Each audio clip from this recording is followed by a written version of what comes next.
What is up, you guys? It's your girl ARIE, and I'm back with another video.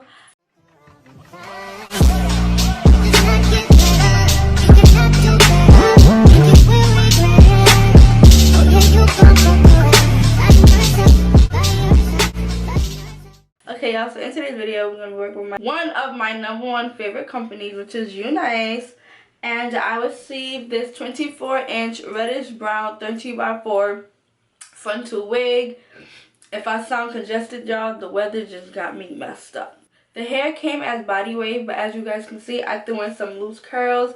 I just had to, and these curls are hitting. Oh my god. Now y'all know I usually throw in some layers, but this time I wanted to keep the long curl look.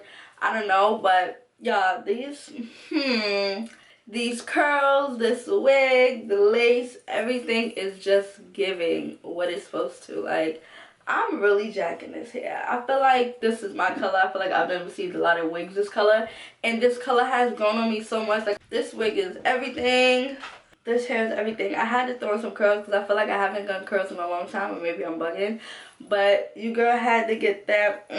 Y'all, I love, love, love. I want that puffy look, so I'm gonna keep, you know, fluffing it up. I want that big look. I gotta buy me a small curling iron. Not curling iron, a small curling one, so I can do like the big curls. I think I gotta do that right. Curly hair, I'm not sure, but I want to do that look so bad.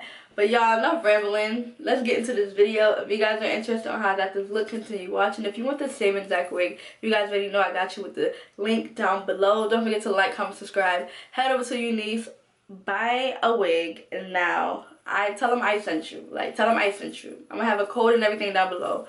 I hope you guys enjoyed this video. Don't forget to like, comment, subscribe. On the road to 60K man, let's get it, let's go, and I'll see you guys in another video. Bye.